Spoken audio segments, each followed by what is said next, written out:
So I started writing really when I was grade two. I have to go back to that because it's all because of Mrs. Goodwin I'm here. But Mrs. Goodwin was the teacher who came in and said, today class we're going to write poems. And she was a teacher who read to us a lot, but this is grade 2. And we're talking, I mean, given my age, this wasn't a time when teachers went, you know, children are authors too. She was really ahead of her time in terms of introducing a creative writing component. And the first poem I ever wrote was for Mrs. Goodwin. And she said, you can write about the sun or your shoe or your last name, but I just want you to write. So my first poem was, I'm an itchy Fitch and I live in a ditch and I'm not very rich and I look like a witch and sometimes I itch. Itchy Fitch. that was, you know, nothing too profound or anything, but it was wordplay and it was a tongue twister. And Mrs. Goodwin did what good teachers do. And she said, oh, Sheree, it's a kind of a poem. It's a poem called a tongue twister. And she made a big deal about it to the point where when we had a school fair, and I was left-handed, and I wasn't very good with my printing. I still remember her hand on my hand helping me print this little crazy tongue-twisty poem. And she thumbtacked it with a red thumbtack on a piece of blue felt, probably the color of these walls, and this red thumbtack and a little piece of paper with my printed Itchy Fitch poem on it. And we had to stand and kind of like be the hostess for our class display in the school fair, and we all had to take turns doing that. So it was my turn, and I watched people come in, and it really was a pivotal moment in my life. It changed my life because people came in, I saw them look at people's math books and science projects and all this stuff, and then I would see their eyes go up and see them read my poem. And when they read it, you know, they'd make their lips move, and when they finished the poem, they smiled. And it was this visceral, like, something I wrote made somebody happy. Like, that would be the little girl that I was. Like whoa! Like, and it was like I discovered fire. It was like, wow, something that came from my pen and went there, and they read it, and the power that words had. Now, I come from a family where my dad recited poetry. He was a storytelling Mountie. My mom sang tongue-twisty songs. I was surrounded by words and the musicality of words from the time I was little. But that was the moment when I realized that I could do with words something that somebody could receive. It was about connecting with another. So it was never about, I want to create a poem, or it was like, whoa, look what words can do. It can make. And so I went to Mrs. Goodwin and said, you know, Mrs. Goodwin, I know what I want to do when I grow up. So, you know, I want to write things that make people happy. And she said, I think you can. You know, she didn't say, oh no, you grow up in Moncton. Nobody grows up to be a writer. But at the time, actually, there were no real writers in our neighborhood. There was nobody you could point to and say that person's a writer. So Mrs. Goodwin started the process. I had her for grade 3, and I wrote for her all that year. But then fast forward to, you know, I always read. The man across the street brought me books. But then fast forward to high school when I'm trying to decide what it is I'm going to do. So I go into the guidance counselor and I say, well, I really secretly, I would like to be a writer. Is what I'd like to do. And they kind of went, well, you want to be a journalist? And I'm like, no, I want to be a writer. And I was writing in my notebooks and short stories and things. But again, nobody said, well, maybe you should go to university and get your Bachelor of Arts and study English. I don't know why they didn't say that to me, or maybe they did and I didn't want to hear it.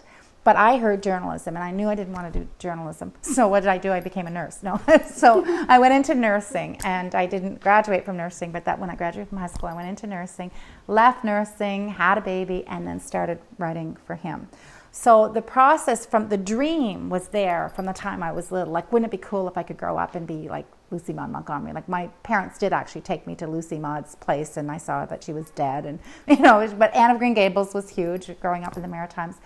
So when I had my son, and I was very young, and he would go down for a nap, that's when I started actually taking the pen to the paper again and thinking, well, again, one more time, I had someone to write for, someone to write to. I had this person who I wanted to make happy. And very, very quickly, I realized that to get a perfect 10-line tongue twister, I was rewriting 50 to 60 times. So which made me think I'm a terrible, terrible writer. I mean, I wouldn't let anybody know that I rewrote 40 times to get the plug and the plug, the plug and the plug, the plug and the plug in the tub. So I didn't think I was a good writer. I thought I was a terrible writer because I obviously worked so hard at getting. But in the meantime, I go to the York Public Library and I would be reading all the Paris Review interviews, I was reading Alice Munro, I was reading Margaret Atwood, I was reading literature, I was writing short stories, I was sending away to magazines, I was getting rejected. all of that, I started doing that, and that was when you had said a self-addressed stamped envelope, and then I would see the envelope come back and it would be heavy and I would know it would be rejected and turned back to me. But the first thing I ever got published, I think it was a story I wrote when I was 19, and it was a bad story. It was called The Adventures of Penelope the Penny, and it was for Ahoy magazine, which is a magazine here in the Maritimes. And I saw the envelope come back. I went, it's heavy. It's been rejected again. I didn't even open it, and I put it in my drawer because I didn't want another rejection. And then a few weeks later took it out and went, well, I may as well wait, see what they said, if it was a nice rejection or a bad rejection. And I took it out, and they'd accepted it and just wanted a few changes. But those are the days of typing, right? So they sent back the original so that I could have my original. And so I sold that story, and I bought shower curtains with the money. It was $45, and I bought shower curtains. And, I laugh about that, but it was really important because I saw that I could make money. And it wasn't about the money, but it was like, this isn't so crazy. Like, if I could sell some more stories, I'm actually starting to make money a little bit with that. Like, maybe I could still be a writer. Anyways, so when I was maybe 20, I went to the Maritime Writers Workshop, and again, go in there, you feel like a fraud, like I want to be a writer when I grow up. I was trying to be a grown-up. And then I met a whole bunch of people like me, people who were poets in their soul, people who were poets in their heart. And that's where I met Fred Cogswell, who became a mentor to me. And by the time I was 24, divorced, had 2 children, I had a group of friends who were writers. I mean, Fred used to come, bring Oreo cookies for my kids, cigarettes for me because I smoked then and I couldn't afford them. I mean, that wasn't, back in the day, we didn't think there was anything wrong with that. It was like, oh, you brought me cigarettes. What a nice thing to do. His wife, Pat, would bake, chocolate chip cookies for the kids. After she died, it was Oreo cookies that Fred bought. But he would bring me poetry chapbooks. He would bring me all the, and Fred was the one who said to me, if you can, Sheree, because I was working as a government clerk at the time, if you can, find your way to university. Like, because an imagination is one thing, an educated imagination is what a true writer needs. And of course, just having somebody say, you should go. He brought me to his master's class, with my little group of poems. And I think he wanted me to see that I could hold my own in a master's class. Like he didn't tell anybody in the class, but I sat in on his class and I saw them go around and critique each other's poems. And then he said, before the class was through, he said, I want you to hear, he passed out one of my poems that he photocopied. And then I heard them go, and they didn't know it was mine. I don't think it was a setup or anything. It was very genuine. Fred knew. And then they critiqued my poem, and it was an adult poem, but they critiqued it the same way they critiqued each other's. And I was like, whoa, maybe I really could go to university. Like, I don't know why I had no confidence in myself at that point in life. I think I probably do know why. But it was the possibility that I could go to university, and come to find out, I did really well in university. I loved English. I was a great English student and stuff. But the other thing Fred had told me is, to be a writer, you have to read and read and read and write and write and write. And that's what it takes. And going to university and taking an English degree is one way to read and read and read and write and write and write. So during the course of my university studies, again, I was still writing for my children. I was still writing poems. I was still getting rejected. But during that time, I realized that I really believed it was the most important literature, not just because I had children, but because I knew how hard it was to write. I knew that you were to write. You have to bring all you can to the craft of writing. And it didn't matter whether it was children's writing or not. So that was kind of how it all happened. And then by the time I was 30, I graduated with my BA from St. Thomas, going on to study children's literature, and that was the year Toes in My Nose was published. So the year I was 30, that's when it all came together. And I have to say that even with Toes in My Nose being published, I didn't go, oh, there, now I can be a writer. It was like, wow, that was a fluke. I kind of got the one thing I really wanted to do. And it wasn't until I was at Acadia actually studying, doing my master's in children's literature, that I got a phone call from John Pierce at Doubleday, and he said, so Sheree, what are you working on now? And I went, John, how did you know I was working on something? And he went, Sheree, you're a writer. Of course you're working on something. And I was like, yeah, as a matter of fact, it's about dragons, and it's a line from Keats, and da-da-da-da-da. But that was the turning point. Like, John Pierce from Doubleday called me and asked me what I was working on, because he thinks I'm a writer. It took a lot.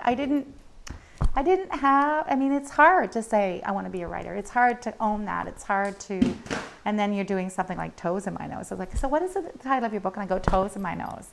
And of course, people who love children's literature have no problem with it. Other people, and I did come across a bit of prejudice at the time, but that's all so far away. But I do remember some at the time saying, yeah, she has a book published. What's it called? Toes in My Nose. Oh, would you want to be the author of a book called Toes in My Nose?